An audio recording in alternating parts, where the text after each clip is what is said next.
राजनांदगांव पत्रिका में आप सभी का स्वागत है। आप देख रहे हैं करोड़पति व्यापारी स्वयं को मजदूर बताकर सरकार को लूटा,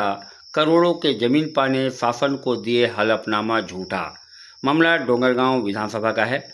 राजनांदगांव जिले के डोंगरगांव नगर क्षेत्र में जिन वन भूमियों को अनुसूचित जाति, जनजाति व परंपरागत जातियों को आवंटन की जानी थी, उस वन भूमि को जिम्मेदार अधिकारियों व वन समिति के सदस्यों द्वारा मनोज नामक करोड़पति व्यापारी को आवंटन कर दी गई है। पिछले सरकार के द्वारा वन भूमि पर काबिज लोगों को वन भूमि के पट्टा दिए जाने के आदेश पर कार्यवाही करते हुए नगर पंचायत के द्वारा पारित संकल्प के आधार पर उपरोक्त मामले में अनुविभाग स्तरीय खंड समिति के द्वारा मनोज हेमनानी व अन्य 96 लोगों को पात्र मानकर जिला स्तरीय समिति को अंतिम निश्चय भेजा गया था, जहां से स्वीकृति प्रदान कर दी गई। उक्त वन भूमि आवंटन के मामले में शासकीय अधिकारियों ने समिति के सदस्यों ने जमकर खड़बड़झाला किए हैं, जहां से एक मामला प्रकाश में आया है। डोंगरगांव में ही कांचघर के नाम से करोड़ों के आसामी व्यवसायी ने स्वयं के जाति को छुपाते हुए प्रस्तुत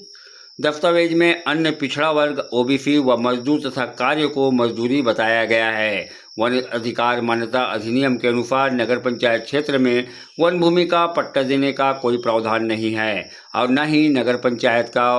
कोई संकल्प पारित करने का प्रावधान है। अधिनियम में केवल ग्राम सभा के प्रस्ताव का उल्लेख किया गया है, जिसके आधार पर केवल अनुसूचित जाति व अन्य परंपरागत जातियों को वन भूमि का पट्टा दिए जाने का उल्लेख किया है, जिनका जीवन वनों पर आश्रित हो, जबकि मनोज हेमनानी व उसका परिवार वनों पर आश्रित नहीं है और न ही अनुसूचित जाति व अन्य परंपरागत जाति में आता है। बावजूद अधिनियम के नियमों का उल्लंघन करते हुए मनोज को पट्टा आवंटन किया गया है। सूत्रों से मिली जानकारी के मुताबिक हितग्राही द्वारा उक्त आवंटन भूमि में स्वयं का निवास बताया है, जबकि उक्त वन भूमि पर 5 दुकानें निर्मित है व 10 फीट की गली है। इस प्रकार जो मनोज एक व्यवसायी है, जिसका राज्य कर उपायुक्त कार्यालय राजनांदगांव से MM प्लाईवुड व कांचघर के नाम में GST नंबर भी जारी है, उक्त हितग्राही का उनके भाई के नाम पर मुख्य सड़क चौकी रोड में लाखों रुपए की भूमि संयुक्त नाम में दर्ज है। बावजूद शासन को प्रस्तुत दस्तावेज में वन भूमि मान्यता प्रतिवेदन में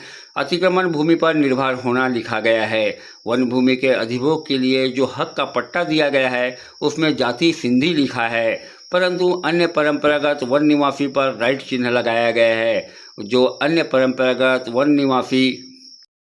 के परिभाषा में नहीं आता है। उक्त पट्टे तत्कालीन DFO, तत्कालीन कलेक्टर एवं सहायक आयुक्त आदिवासी विकास राजनांदगांव के हस्ताक्षर से जारी की गई है। आसपास के लोगों द्वारा दी गई जानकारी के मुताबिक पट्टे के अतिरिक्त वन भूमि पर 25 डिसमिल भूमि परिवार के ही लोगों का अवैध कब्जा है, जिसकी कीमत 2 करोड़ से भी अधिक है, जहां से कब्जा हटाने व फर्जी दस्तावेज हलफनामा प्रस्तुत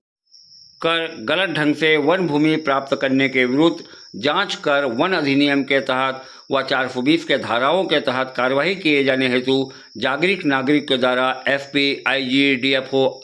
RJ राजनांदगांव व अन्य संरक्षक भारत सरकार को शिकायत की गई है, जिसकी जल्द ही जांच होगी। आप भी देखें वीडियो।